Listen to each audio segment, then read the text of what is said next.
taliyaha ciidanka badda Somaliland ayaa saaka tababar furay cutubyo kamid ah ciidamada ilaalada xeebaha Somaliland.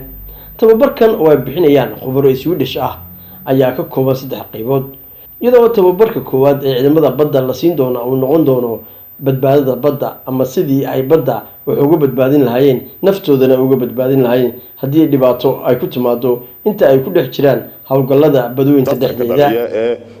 hanti fara badan lagu waayo inuu qofku yaqaano basic firefighting, inuu dabka si yar oo fudud u baqtiin karo. kow laba inuu qofkan isbadbaadin karo marka uu badda uu ku qarqoomo. survival at sea qofku waa inuu wax ka yaqaanaa oo badda isku badbaadin kara lacala haddii qofkan uu badda la qarqoonto ama baddu marka ku shaygan uu saaran yahay uu badda kula qarqoomo. saddex first aid ka waa inuu wax ka yaqaanaa oo caafimaadka first aid ka wax ka yaqaanaa oo qofkan la badbaadin kara isaguna isbadbaadin kara. first aid ka isna waa inuu wax ka yaqaanaa. afar waa inuu sidoo kale yaqaanaa personal behavior and social responsibility wax la yiraahdo oo dabeecadda qofkan ku dhaqmayo bini'aadamka kale oo la shaqeynayo iyo responsibilities ka saaran. qof walba oo badda dul maraya waa mas'uul, wuxuu mas'uul ka yahay meesha uu saaran yahay ama uu ka shaqeynayo. responsibilities ka saaran qofkaasi xaaladaha degdega markay yimaadaan responsibilities ka uu qofkaasi wajahayo ama qaabka uu wajahayo iyadana waa inuu wax ka yaqaano.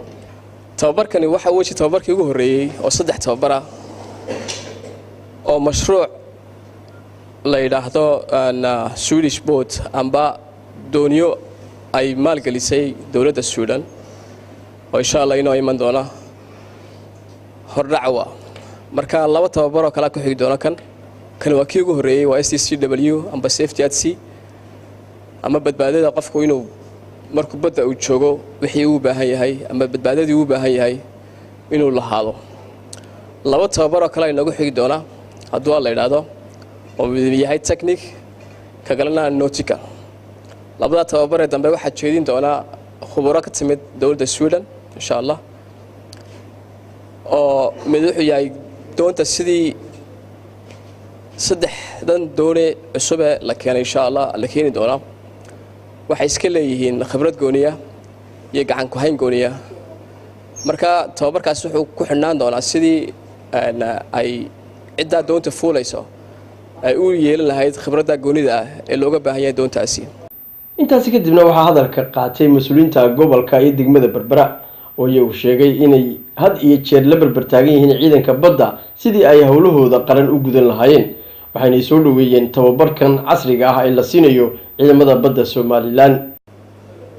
waxaan aad iyo aad ugu faraxsanahay in ciidamadeena ilaalada xeebaha ee qaranka Jamhuuriyadda Somaliland gaar ahaan fadhigan Berbera inay in badan chance badan ka helaan EU Cup-ka. laba jeer baynu guuleysanaynaa mar qarankeena guuleysanaynaa markaan dadaalno oo aynu mar walba tababaradeena lana siinayo iyo wax kastaba ha noqdo wixii naga soo gaadhay qalaba aynu kala hadno dawladda guuleysana qarankeena guuleysanaya ciidamada badana guuleysanaya. tababarkani maanta waa mid marka hore naftiina dhisaya, naftiina ayuu dhisayaa. markaad naftiina u dhiso ayaad maxaan ku idhaahdaa dadkiina badbaadinaysaan. aqoonta maanta halkan laydinku bari doonana aad sii gudbinaysaan. khabiirka tababarkan bixinayay ee u dhashay dalka Sweden inuu fursad wanaagsan u yahay tababarkani ciidamada badda ee Somaliland. waxaan u sheegay in dawladda Sweden ay ku caawisay ciidamada badda Somaliland 3 dooniyood oo casri ah. Today we'll start the safety training. It's a 2-week training and we look we have very good needs to be safe at sea.